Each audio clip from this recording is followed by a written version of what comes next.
berangkat pergi ibadah haji bersama rombongan kaum muslimin. Kemudian tiba-tiba pada saat mereka berhenti di tengah perjalanan untuk bermalam, tiba-tiba muncullah seekor harimau. Harimau ini artinya sihir yang mengganggu mereka. Jadi ibarat bahasanya harimau jadi-jadian. Jadi harimau jadi-jadian sudah ada sejak zaman dulu. Ya, kalau zaman sekarang ada, jangan heran antum, udah zaman dulu sudah ada. Ya. Kemudian setelah itu para rombongan itu takut. Mereka takut terhadap harimau jadi-jadian tersebut. Dan ketika sihir itu telah hilang, maka rombongan itu melanjutkan kembali perjalanannya dengan berdesak-desakan. Ya, sampai suatu tempat mereka bisa tertidur kembali. Maka setelah rombongan itu bangun dari tidurnya dan berangkat, mereka melihat Taus bin Kaisan sedang sholat, yaitu sholat malam. Kemudian dia ditanya, apakah engkau tidak berlari dari sihir tersebut?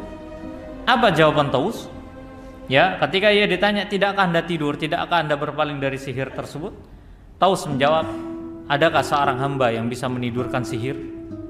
Artinya apa? Adakah seorang hamba yang bisa menaklukkan sihir? Tidak ada. Yang bisa menaklukkan sihir siapa? Allah Subhanahu wa taala. Ya, maka dia mendirikan salat agar supaya sihir itu hilang dari kaum muslimin. Dan ini juga menunjukkan bahwasannya tidak semua gangguan-gangguan jin ataupun syaitan auto ruqyah. Paham itu?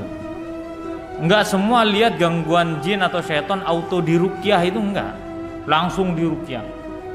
Oh, ini anak bandel, wah ruqyah. Ini anak kecanduan HP, ruqyah. Semua diruqyah. Ya kan? Jadi seolah-olah ruqyah itu merupakan bagian dari apa? Inti dari dakwah. Padahal inti dakwah itu adalah akidah. Ya. Sedangkan ruqyah itu bahasanya adalah, secara bahasa pengertian adalah bacaan. Ya, bacaan Al-Quran untuk menyingkirkan gangguan jin dan syaitan. Akan tapi tidak semua gangguan jin itu diruqyah. Ya. Ini menunjukkan bahwa seperti halnya Taus bin Kaisan tidak melakukan ritual ruqyah. Ya, dengan membaca-baca tertentu, enggak. Dia berdoa kepada Allah, kemudian dia sholat. Itu salah satu bentuk ruqyah ya. Jadi jangan membatasi ruqyah itu hanya dengan duduk, orangnya nunggu kesurupan, baru kemudian nanti dibaca-bacakan. Nah, makanya betapa banyak orang-orang yang mengatakan ini ruqyah syar'iyah. Ya, bahkan berkecimpung dalam bidang ruqyah, ini tercela. Kenapa? Karena tidak ada sahabat yang mereka berkecimpung dalam bidang ruqyah. Gak ada pengajaran khusus dari Nabi SAW kepada para sahabat agar supaya kesana kemari itu kerjaannya ruqyah. Nggak ada. Sebut satu sahabat. Loh, itu Nabi bacakan doa-doa supaya apa? Tidak terkena sihir. Ya, untuk semua, bukan untuk kalangan tertentu supaya dijadikan sebagai alat untuk ngeruqyah orang. Nah, ini jangan dipersempit makna ruqyah. Antum lo bisa ngeruqyah diri antum sendiri. Betul kan? Iya. Apalagi kalau sampai dikultuskan peruqyah itu. Sudah, kalau pergi ke si fulan, wah si fulan tuh manjur kalau ngeruqyah. Nah, ini syirik. Ini pintu kesyirikan justru. Ya, apalagi yang tambah kacau lagi kalau peruqyahnya itu tahu jinnya. Jinnya ada di belakang kepalanya. Bacakan ini, kun fayakun. Enggak apa-apa lah ya nyebut gini. Ya, dia baca Quran, kun fayakun segala macam, dia tahu jinnya gimana, bentuknya seperti apa. Kalau ada orang yang mau meruqyah terus antum melihat dia nebak-nebak jinnya begini, bentuknya begini, jinnya jin putih begini. Nah, seret ruqyah dulu dia. Seret orangnya, ruqyah dulu. Kok tahu antum jinnya ada di situ? Jangan-jangan dalam diri antum itu ada jin. Karena bertentangan dengan firman Allah. Ya, wa huwa yarakum wa qabiluhu min haitsu la tarawnahum. Ya, mereka itu bisa melihat diri kalian dari semua sisi, yang mana kalian tidak bisa melihat diri mereka. Siapa? Bangsa jin. Jin itu bisa ngelihat kita nggak bisa ngelihat jin. Tapi kalau ada orang yang bisa ngelihat jin segala macam, hatta disebut peruqyah syar'iyyah, ruqyah duluan, karena dia lebih berhak untuk menjadi pasien, ya, daripada seorang peruqyahnya. Ya, ini tidak dibenarkan dalam Islam. Kemudian melanjutkan kembali kisah beliau dari Ibnu Syaudzab. Beliau mengatakan, aku turut menyaksikan jenazah Taus di Mekah yang sedang diusung pada tahun 105 Hijriah. Dan para pelayat itu mengatakan, semoga Allah memberikan rahmat kepadanya, kepada Abu Abdurrahman yang telah melaksanakan haji berapa kali? 40 kali.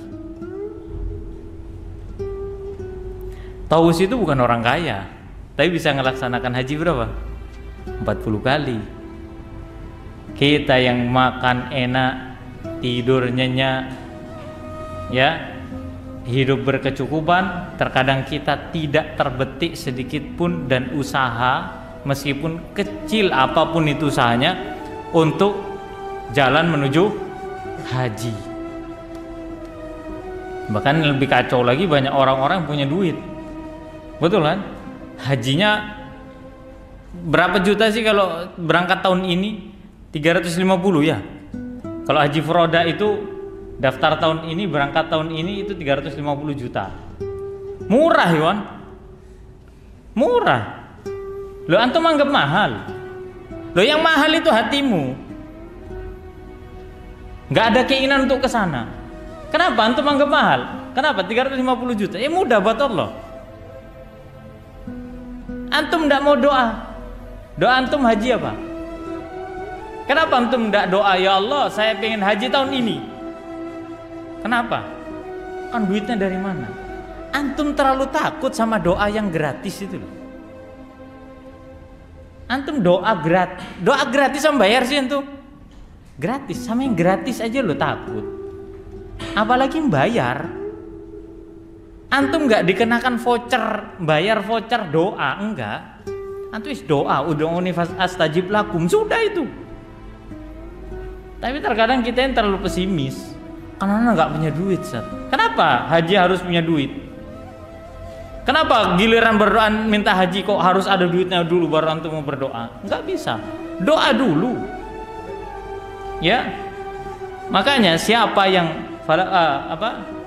jahadu fina lanahdiyannahum subulan walladzina jahadu fina lanahdiyannahum subulan. Siapa yang bersungguh-sungguh untuk menempuh jalan kami akan tunjukkan jalannya. Tinggal kita mau apa enggak. Lihat Taus bin Kaisan ini, enggak malu kita. Ibadah haji dia 40 kali seumur hidupnya. Wah, kalau orang sekarang haji sekali aja udah minta maaf, sombongnya. Iya kan? Nih ya, dulu SMP itu peci-peci kayak gini masih tahun berapa itu ya? Tahun 2010 ke bawah itu. Peci-peci kayak begini nih kalau di kampung-kampung loh ya, nggak tahu kalau di kota. Kalau di kampung-kampung itu jarang yang make, jarang, apalagi peci, pokoknya peci putih sudah, peci haji kan, iya kan, iya. Sampai anak tuh ditegur guru sendiri waktu SD itu, SD SMP ditegur, jangan pakai peci putih, pakai peci hitam aja, lebih tawadhu katanya. Loh kenapa? Karena ini peci khusus buat haji. Pas sudah gede kayak gini, di alun-alun banyak yang jual di kantin, banyak. Ustadz Hasan tuh jual. Gak perlu antum ke Mekah, gak perlu ke Madinah. Ya Allah, peci haji, emang nunggu haji antum harus pakai peci kayak begini? Enggak. Ya coba antum tahu di Arab harganya peci kayak begini, ya Allah subhanallah, saya mahal gorengan sini, tahu antum? Iya kan. Makanya ketika kita sudah tahu baru. Nah itulah terkadang ya, coba aja tes di pasar itu. Kalau yang biasa dipanggil mi Pak Haji antum manggil Pak gitu, kadang beda mukanya. Bu, saya beli bawang bu, langsung beda, kayak nggak mau ngelayani. Kenapa? Dalam hatinya ngomong haji nih, ibu hajah nih gitu ya kan.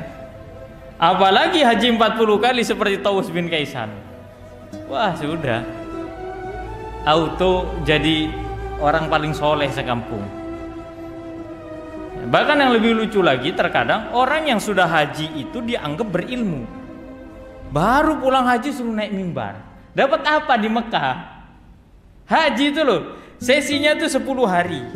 10 hari antum haji itu nggak bakal bisa antum ceritanya kayak ngaji kitab segala macam, itu nggak bisa. Musim haji mana ada, tutup semua lembaga-lembaga ngaji kitab itu kalau musim haji.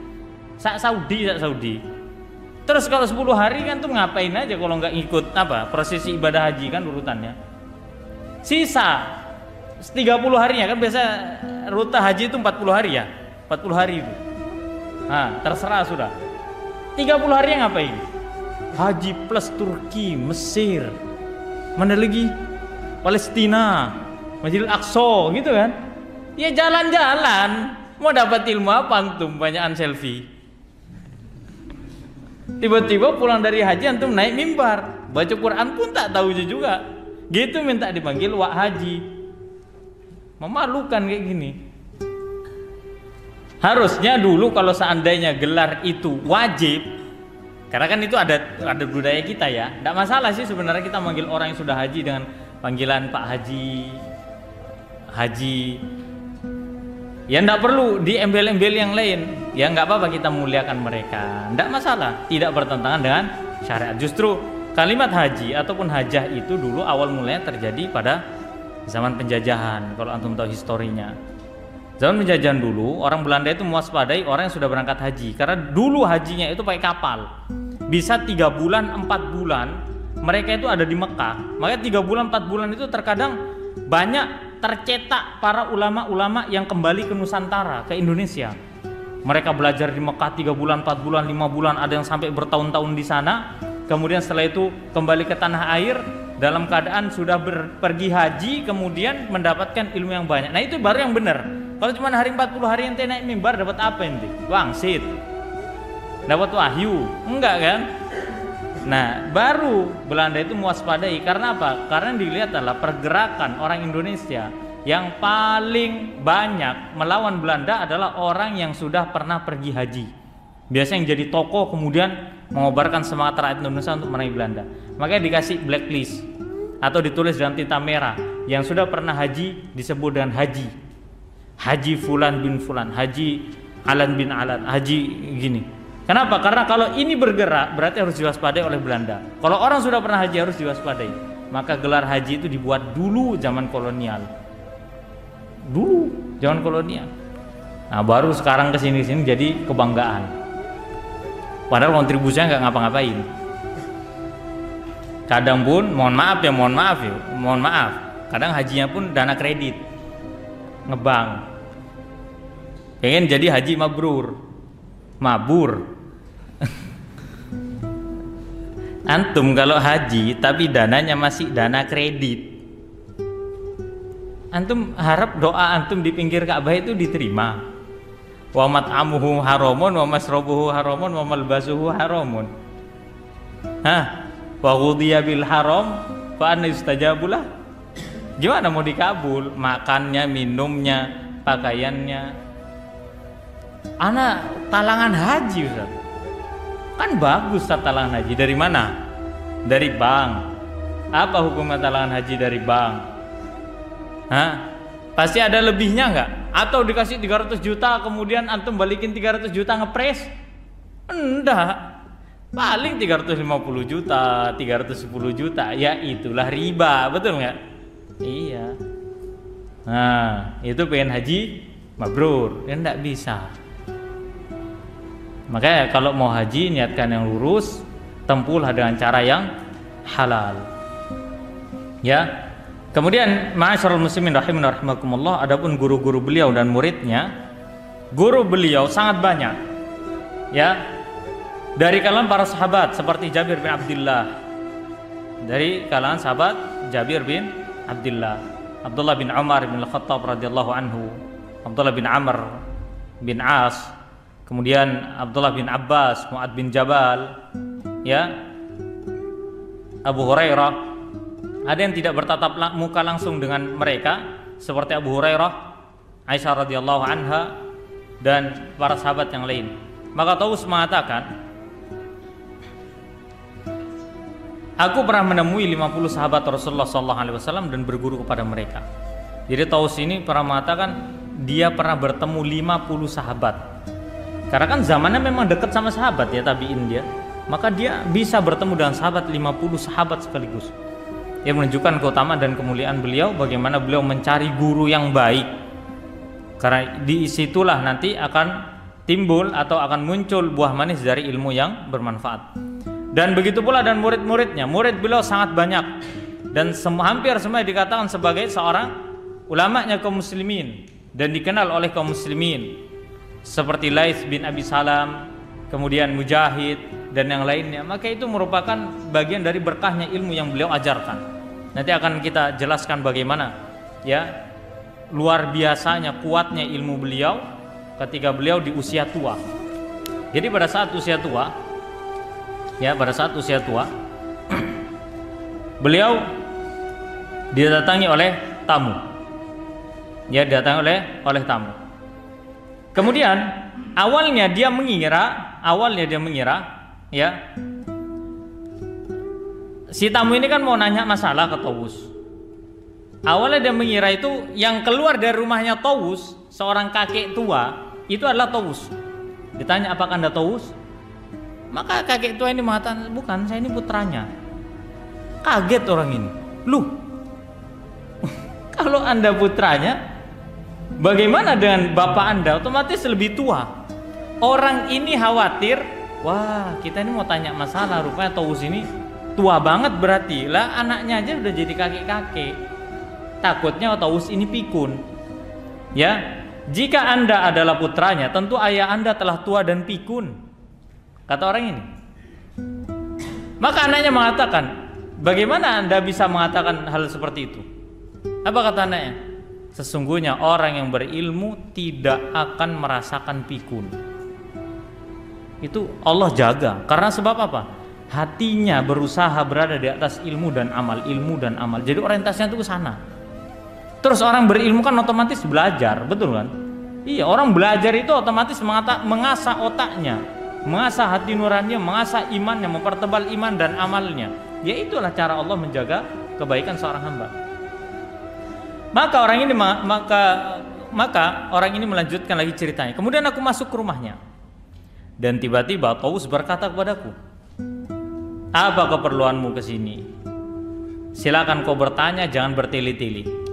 Kalau kamu mau, akan aku ajarkan kepadamu Al-Quran, Injil, dan Taurat sekaligus di sini. Sudah tua lu, bisa ngajarin orang banyak.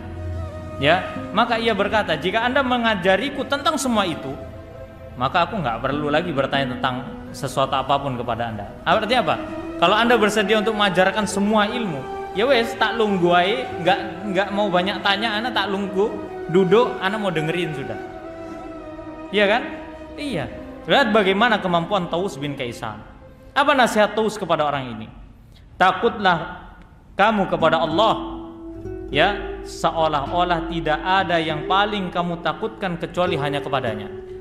Jadi takutlah kepada Allah sampai-sampai engkau pada derajat seolah-olah tidak ada zat yang paling kau takuti kecuali Allah Subhanahu wa taala. Dan berharaplah kepadanya sebagaimana ketakutanmu kepada Allah. Lalu cintailah sesamamu seperti kamu mencintai dirimu sendiri. Benar apa yang dikatakan oleh Nabi SAW. Apa itu? La yu'minu ahadukum hatta yuhibba li akhihi ma yuhibbu li nafsi. Dan ini nasihat yang sangat luar biasa.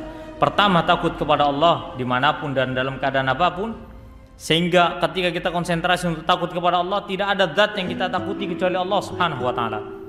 Ya. Dan itulah orang-orang yang soleh, orang-orang yang kuat iman sama takwanya itu. Benar kan kata Allah, innama yakhsyallaha min ibadihi al-ulama. Inilah hakikat ulama. Ulama itu orang yang takut sama Allah, bukan orang yang nggak takut sama Allah. Ya, ini ulama. Kalau ada orang yang disebut ulama, ustadz, kiai ataupun, tapi dia tidak takut kepada Allah, dia melakukan pelanggaran-pelanggaran syariat dan yang lain, apalagi terang-terangan, apalagi ya sambil ceramah kemudian dia melakukan kemungkaran, na'udzubillah, maka ini orang yang tidak takut kepada Allah. Dan ini tidak pantas disebut seorang ulama. Ini disebut dan jahil. Ingat ya, jahil itu bukan berarti orang nggak tahu, enggak.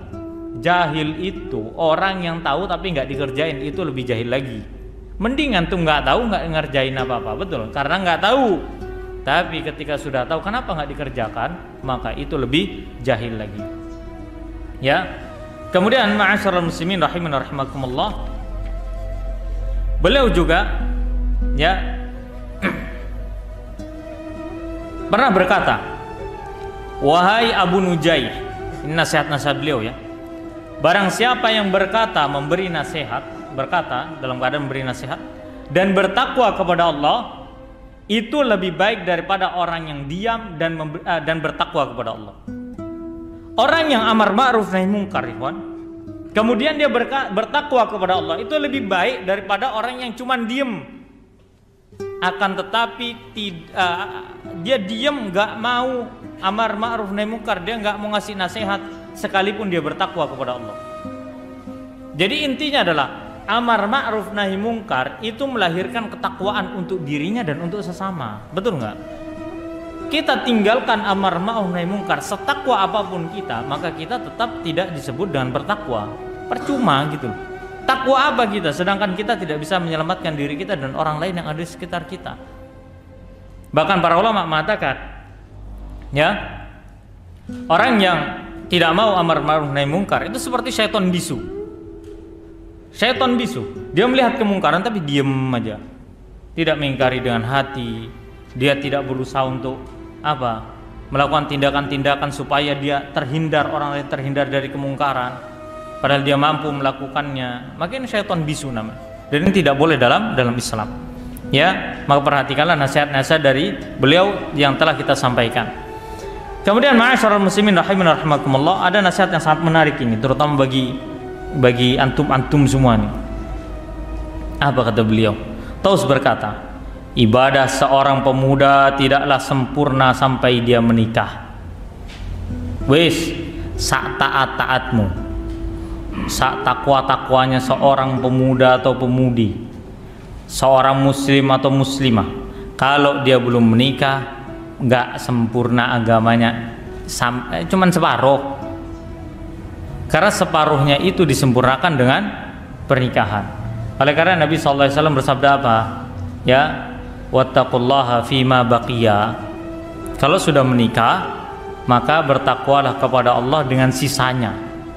Artinya apa? Perbanyak amalan saleh, sibukkan diri ya dengan amalan saleh, dengan amal, dengan ilmu dan amal, dengan doa segala macam. Ya, bimbing keluarga dengan cara yang baik. Adapun yang belum, maka agamanya belum sempurna. Agamanya belum sempurna. Bahkan Taus pernah berkata kepadaku, kata Ibrahim bin Maisarah, hendaklah kamu segera menikah. Ya, atau aku katakan kepadamu perkataan Umar bin Khattab kepada Abu Az-Zawaid. Jadi Umar bin Khattab mengatakan kepada Abu Az-Zawaid, yang bisa menghalangi kamu untuk tidak menikah dua, hanyalah lemah karena tua atau hilang syahwat atau karena kezaliman. Ya, orang nggak mau nikah itu nggak terbebas dari dua hal. Ya salah satunya kalau nggak dia penyakit, yaitu hilang syahwatnya, keinginannya kepada lawan jenisnya. Entah itu penyakit yang zahir ataupun yang batin. Yang batin ya penyimpangan seksual. Ya, naudzubillah. Ya, jeruk makan jeruk, apel makan apel. Zaman sekarang udah banyak itu. Naudzubillah. Penyakit LGBT, lesbian, gay, biseksual, trans apa? Transgender, bukan bis. Ya, transgender. Nah, ini penyakit dan tidak bisa dimaklumi. Kalau ada orang mengatakan, oh hargai, lah penyimpangan ngapain dihargai? Antum bisa nggak antum ketika antum melakukan pelanggaran lampu merah itu lalu lintas, antum hargai dong keputusan saya, ngomong gitu ke polisi. Apa kata polisi? Hargai dong saya nilang Anda. Mau gimana?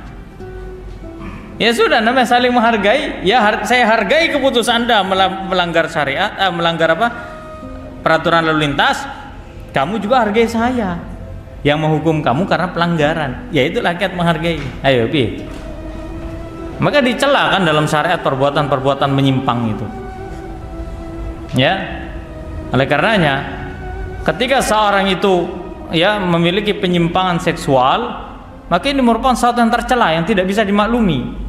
Maklum Ustaz, dia jiwanya perempuan di dalam raga laki-laki, kayak sendal aja ketuker. Allah itu tidak menciptakan jiwa yang tertukar. Paham tuh? Tidak ada ceritanya Allah jadikan pada jasad perempuan sifat laki-laki, nggak ada. Kalau ada itu berarti rusak. Siapa yang rusak? Bukan Allah yang menciptakan. Karakternya dia, ya, yang dia tidak bisa mengarahkan kepada fitrahnya. Nggak ada ceritanya laki-laki lemah gemulai, nggak boleh dalam Islam. Perempuan seperti laki-laki, ini tidak boleh dalam Islam. Ya, maka yang pertama adalah mungkin seorang tidak mau menikah karena sebab ia memiliki penyakit, baik zahir ataupun batin. Kemudian yang kedua adalah kezaliman. Dia zalim terhadap dirinya. Saking banyaknya, saking kuatnya ibadah sampai nggak mau nikah. Ini zalim namanya. Ya, zalim ini. Pernah kan datang kepada Nabi SAW sahabat yang mana 3 orang sahabat mengatakan, saya akan sholat malam terus nggak tidur, saya akan puasa terus tanpa berbuka, saya akan ibadah terus tanpa menikah. Apa kata Nabi? Saya ini sholat malam dan saya pun tidur, saya puasa dan saya berbuka, dan saya menikahi wanita. Faman raghiba an sunnati falaysa minni. Barang siapa membenci sunnahku maka bukan bagian dari golonganku. Makanya ya, ini anjuran buat antum-antum yang sudah waktunya menikah dan punya kesiapan untuk menikah ya. Kalau sudah siap, kalau belum siap jangan ngebet. Kesiapan menikah itu bukan dilihat dari kemampuan biologis saja, bukan sekedar dilihat dari usia. Enggak, ba'ah itu kemampuan dalam sisi finansial juga harus ada. Ya, nggak bisa antum, oh kan yang penting anak menyelamatkan kehormatan anak dulu. Ya bagus, konsep syariat begitu. Tapi dalam menikah itu, ini kadang orang nggak paham nih, anak-anak muda kadang modal semangat doang, modal nggak ada, modal uang nggak ada. Kan ada Ustaz dulu sahabat yang miskin nikah Ustaz. Beda iman sono sama iman sini. Iman sono beda sama iman sini. Iman sono tuh dijamin surga orangnya. Lah iman sini, ya kan, serba futur, cepat futurnya. Kacau memang kalau ngomong masalah nikah ini, terkadang kacau. Apalagi yang nangkep anak muda atau yang sudah menikah. Kalau anak muda nangkepnya kalau masalah nikah, oh anak karena sudah ngaji, anak harus cepat-cepat menikah. Enggak harus, antum punya duit enggak? Buat nikah itu punya duit apa enggak?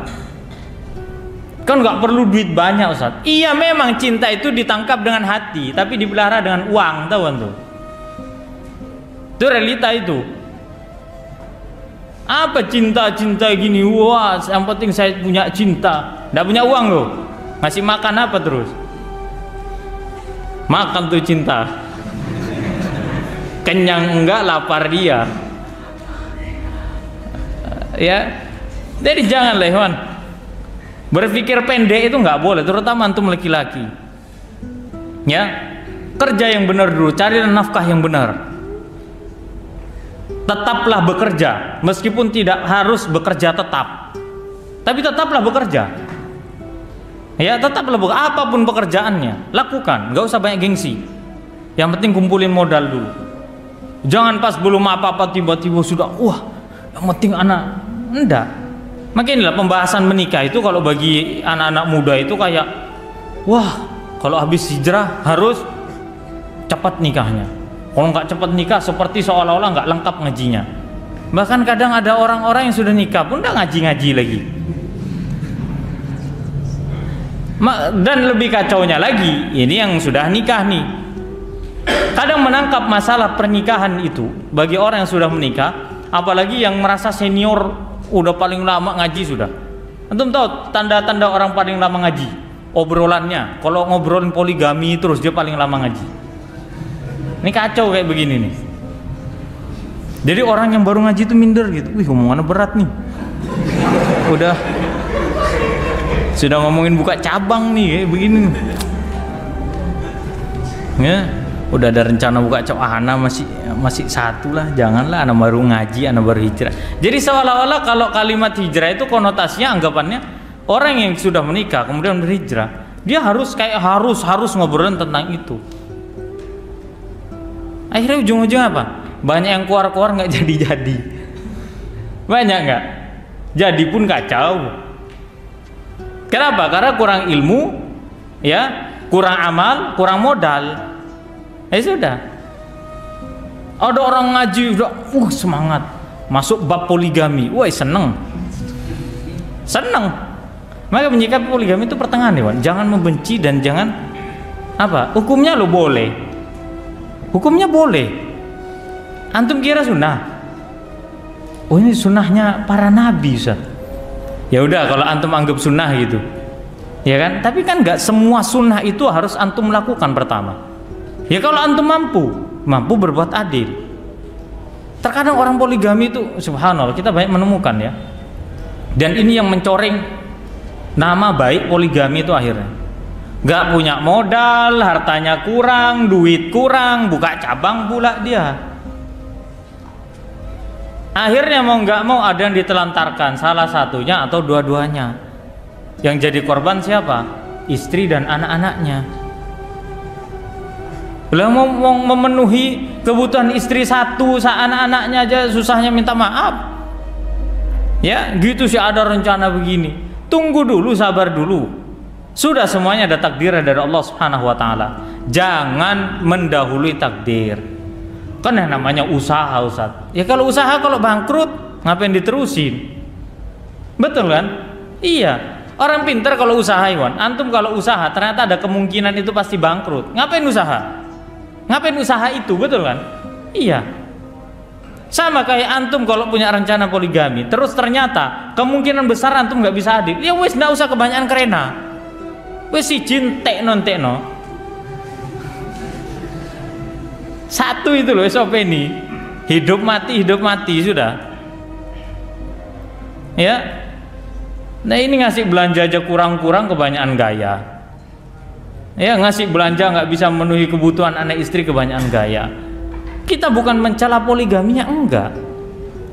Yang kita soroti itu adalah oknum-oknum yang melaksanakan itu tanpa didasari dengan tanggung jawab, sehingga mencoreng nama poligami. Akhirnya poligami itu anggapannya buruk. Anda yakin ya ngomong poligami ini dongkol semua nih, ibu-ibunya. Kenapa sih Ustaz nyindir poligami? Inilah syariat. Ya. Maka jangan membenci dan jangan juga semangat tanpa ilmu dan modal. Inilah ikhwan bagaimana kita hadapi ya realita yang ada di luar sana. Kemudian apa nasihat lagi dari Taus bin Kaisan? Beliau mengatakan tidak ada yang bisa mengembalikan seorang kepada agamanya kecuali kuburannya. Artinya apa? Seorang tidak akan pernah ingat kepada agamanya kecuali dia harus banyak-banyak mengingat mati. Kapan terakhir kita ke kuburan? Nah, ziaratul kubur kapan? Minggu ini sudah belum? Sebenarnya tidak harus dikasih pertanyaan begitu. Tergerak diri kita ini harusnya. Terserah untuk mau siang malam boleh enggak? Boleh, atau jam 2 malam pun enggak apa-apa tuh. Kayak uji nyali, Ustaz. Yuk, sekalian uji nyali sama matimu. Bagaimana mati kita kelak? Justru itu yang lebih harus kita takutin daripada seton di kuburan. Nggak ada seton di kuburan. Ngapain seton di kuburan? Godain orang mati. Seton tuh banyak di masjid. Godain orang ibadah supaya nggak konsentrasi ibadah. Lo orang mati ngapain digodain sama seton? Ayo jangan jawab pertanyaan mungkar nakir begitu. Nggak ada seton masuk kubur. Ya. Maka perhatikanlah bagaimana hidup kita, karena itu yang akan menentukan kematian kita. Ya, nasallallahu salamata wal afiyah fid dunya wal akhirah. Taus bin Kaisan berkata, beliau menjelaskan tentang al-bukhlu asy-syuhhu, antara bakhil dan syuh. Bakhil itu kata beliau adalah seorang yang kikir dengan apa yang dia miliki. Jadi dia punya sesuatu kan tapi dia kikir, dia pelit terhadap dirinya, terhadap keluarganya, itu pelit sekali. Wah ini jangan, ini nggak boleh, terutama antum laki-laki ya. Jangan punya sifat pelit. Nabung bagus. Dalam syariat itu dianjurkan untuk menghemat dalam masalah harta. Sedekah pun tidak boleh boros. Dilarang boros dalam syariat ini. Akan tetapi jangan terlalu menahan. Artinya sampai jadi orang-orang yang bakhil, kikir. Hartanya banyak, giliran mau infak wegah-wegahan. Giliran infak terpaksa. Yang dikeluarkan apa? Receh. Ya ikhwan, antum kalau lihat semua duit itu hanya satu duit yang tersenyum. Kalau antum pengen belajar sedekah, sedekahlah dengan uang yang tersenyum. Duit apa yang tersenyum? Mana? Oh ini nggak senyum ini, nggak senyum. Semua duit itu ada gambar tokohnya tidak dalam keadaan tersenyum, betul nggak? Hanya ada satu uang yang tokohnya tersenyum. Karena kalau orang melihat uang itu langsung wah, sumringah juga gitu. Jadi supaya amal antum, ibadah antum, sedekah antum itu dengan hati yang lapang, antum melihat uang, ya Allah tokoh ini ya, masukkan. Berapa? 100.000. Ya kan? Nah itu kan tersenyum semua kan? Iya, karena apa? Kalau di gambaran kita uang tersebut adalah uang yang menyenangkan. Maka kata Allah apa? Lan tanalul birra hatta tunfiqu mimma tuhibbun. Betul kan? Kena nggak kita? Kena sama ayat itu. Kita nggak bakal meraih kebaikan sampai kita mau menginfakkan apa yang kita sukai. Ya, jangan bakhil. Ada yang kedua tuh syuh. Syuh ini wallahi ini lebih parah daripada bakhil. Syuh ini adalah dia sudah pelit ke dirinya sendiri. Jadi udah baju nih sudah sobek 100 nih baju dari atas sampai ke bawah, tetap dijahitnya aja. Ya, yang seharusnya baju ini sudah tidak layak pakai, seharusnya lebih layak untuk jadi keset di dapur istrinya, tapi dia masih pakai aja. Kenapa? Karena dia tidak mau beli, padahal dia punya. Kecuali kalau nggak punya ya, ini beda lagi kondisi. Dia tuh punya uang, dia mampu untuk membeli, tapi dia kikir terhadap dirinya, kikir terhadap keluarganya. Ya. Antum tahu ya kisahnya Abu Ghazi, yang dari Abu Ghazi Abu Shib itu, wallah itu sangat syuh sekali. Istrinya cuma satu sabun untuk semua, sabun colek untuk cipir, untuk cuci baju, mandiin anak, segala macam. Udah satu sabun untuk semua. Kalau beli kambing bukan dagingnya apa, jeroannya, yang ini subhanallah. Saking pelitnya, pakaian anak yang nggak diperhatikan, pakaian istri nggak, aduh, saking pelitnya. Padahal dia kaya. Ini syuh, bukan cuma pelit ke dirinya sama keluarganya, tapi syuh ini punya satu sifat tercela, lebih tercela lagi. Apa itu? Dia menginginkan apa yang ada pada orang lain. Jadi syuh itu bukan cuma bakhil toh, tapi dia ada orientasi keinginan untuk memiliki barang orang lain. Itu syuh namanya. Dia mampu untuk beli segala macam. Dia punya mobil. Dia bisa mampu beli mobil, akan tapi dia tidak mau beli mobil. Milih apa? Wis, banyak teman-teman kok, saya pengen pinjem aja mobilnya. Nah ini syuh namanya. Mampu beli motor, ndak beli motor. Lebih milih untuk apa? Sudahlah kalau gitu saya pinjem punya orang. Kecuali kalau antum ndak punya motor, Iwan, baru sih mending. Nah ini namanya syuh namanya. Terlalu pelit terhadap diri sendiri, terhadap keluarga, bahkan pengen punya orang lain. Ya. Kemudian diantara yang penyakit syuh lagi adalah tidak qanaah. Apa tidak qanaah? Tidak merasa cukup terhadap apa yang Allah berikan kepada dirinya. Dia kurang terus, rakus. Ini orang syuh. Pelit, rakus pula dia. Hidup lagi. Nah ini yang paling susah nih. Yang terakhir, hidup. Orang kayak begini kalau hidup, subhanallah. Bahkan ada tayangan video itu Anda pernah lihat ya, kalau nggak salah di halaman Facebook itu ada orang buat video, dia mengatakan apa? Orang ini adalah orang yang hidup setahun dalam keadaan tanpa mengeluarkan sepeser uang pun. Dia makan itu ngambil dari sisa-sisa yang di pasar yang udah dibuang-buang. Dia ambil pakaian. Aduh. Padahal dia punya uang. Dia lebih memilih hidup hemat katanya. Ya Allah, ini bukan hemat, ini pelit. Karena terkadang hemat sama pelit itu beda tipis. Gitu ada di tengah-tengah gitu hemat itu. Kayak garis. Jadi kalau geser dikit udah jatuhnya ke pelit gitu. Kalau hemat itu. Iya kan? Bukan berarti Anda ngajarkan untuk boros, enggak. Hemat dalam syariat itu ada aturannya. Begitu pula tidak boleh boros dalam syariat. Ya, oleh karenanya tidak boleh memiliki penyakit bakhil dan syuh. Kemudian Taus bin Kaisan pernah bercerita, ini anak singkat aja. Jadi ada seorang ayah yang punya 4 anak. Kemudian ayahnya ini sakit. Salah seorang anak di antara mereka mengatakan apa? Jika kalian merawat ayah kalian, maka kalian yang merawat tidak akan mendapatkan warisan sedikit pun. Jika aku yang merawatnya, maka aku tidak akan mendapatkan warisan bapakku. Maka saudara-saudara ini berkata kepada si fulan ini, ya udah kalau gitu kamu rawat aja bapak, ya, sehingga kamu tidak berhak untuk mendapatkan warisannya sedikit pun. Jadi dia ingin nguji siapa? Saudaranya. Akhirnya dia lakukan. Artinya apa? Dia tetap akan merawat orang tuanya, berbakti kepada orang sekalipun dia tidak diberi warisan. Wah, ini luar biasa ini.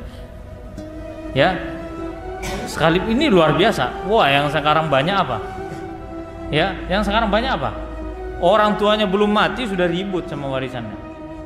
Bahkan ada yang lebih kacau lagi sekarang masuk berita, orang tua meninggalkan harta 757 triliun. Anaknya berantem. Ente nggak mikir apa itu duit bukan daun? Kenapa nggak duduk masih membagi sejuta dulu, sejuta. Bisa nggak kayak begitu? Bisa. Belum pernah nyantri sih dia. Nggak pernah dapat apa? Diajarin berbagi itu apa? Ya, nggak pernah nyantri itu apa? Kalau kita nggak dapat ya sudah, bukan rezeki kita, betul kan? Iya. Lalu 757 triliun itu seumpama anaknya 5 contohnya. Itu loh sih banyak uangnya itu. Ya itulah kalau orang syuh tadi.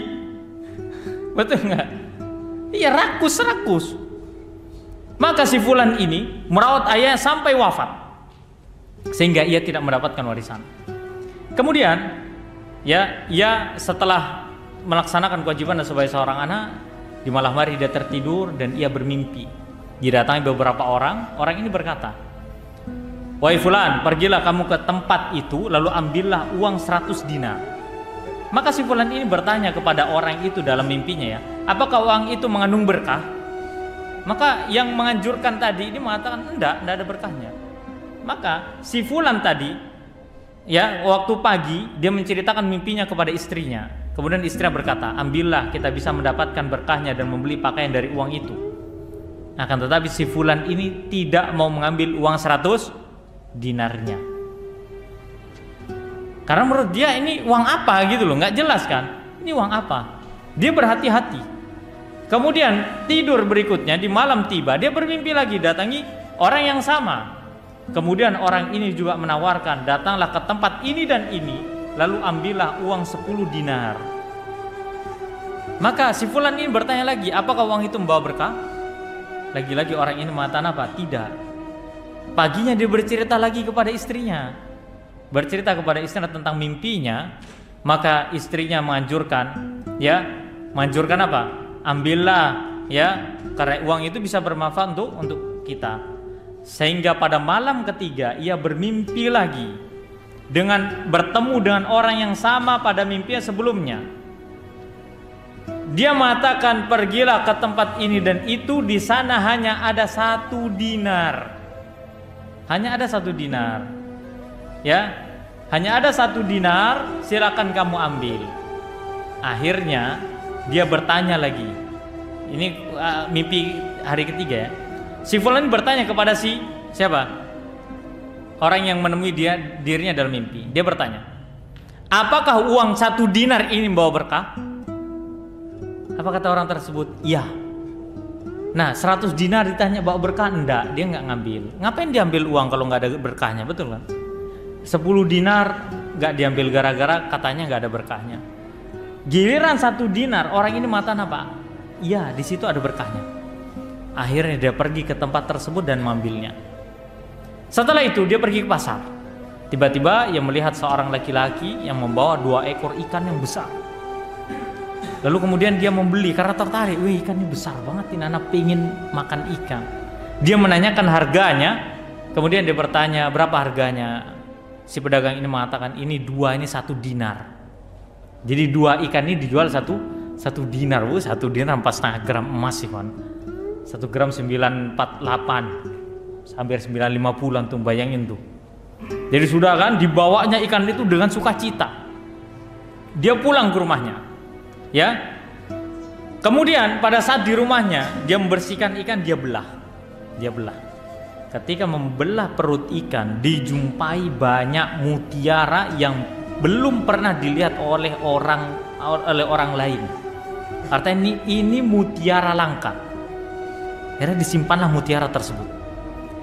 Di waktu yang sama ternyata di masa itu ada seorang raja yang mencari mutiara yang istimewa. Dia pernah dengar mutiara tersebut dimiliki oleh orang-orang di kalangan rakyatnya. Akhirnya raja ini membuat apa? Ibarat kalau bahasa kita apa? Pengumuman ya. Ya, sayembara.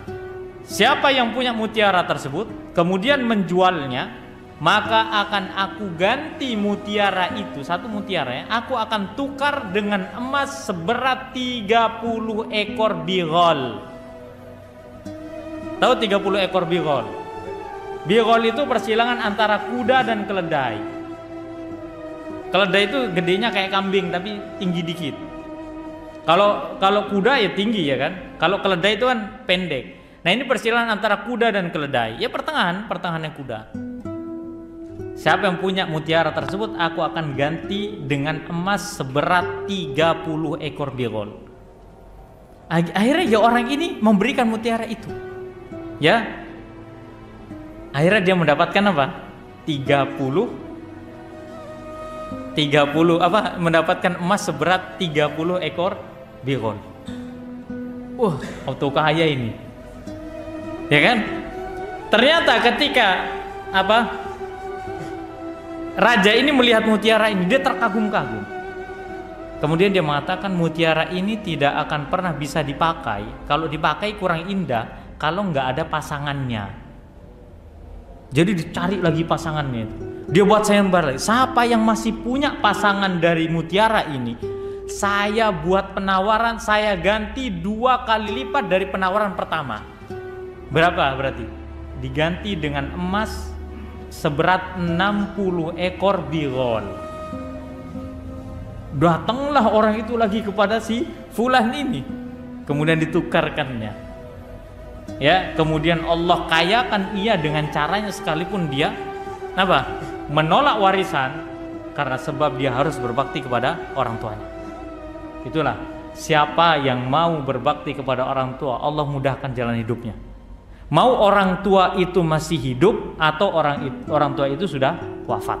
Orang berbakti sama orang tua tidak akan pernah sulit hidupnya. Allah pasti akan mudahkan seluruh urusannya. Kemudian beliau yang terakhir ya, beliau diwafatkan oleh Allah Subhanahu wa taala, meninggal dunia pada tahun 106 Hijriah. Pada tahun 106 Hijriah. Beliau dilahirkan tahun berapa waktu itu, Ikhwan? Ya. Ada yang mengatakan di zaman Khalifah Utsman, kemudian pada tahun 106 Hijriah. Yang menyolati beliau adalah Khalifah Hisham bin Abdul Malik bin Marwan rahimahullahu taala. Yang menyolati dia adalah ya seorang khalifah. Beliau wafat pada hari Tarwiyah di bulan Dzulhijjah. Pada hari Tarwiyah di bulan Dzulhijjah. Ya, semua penduduk Mekah menyolatinya, ya, kemudian mereka mengantarkan ke dalam liang lahatnya.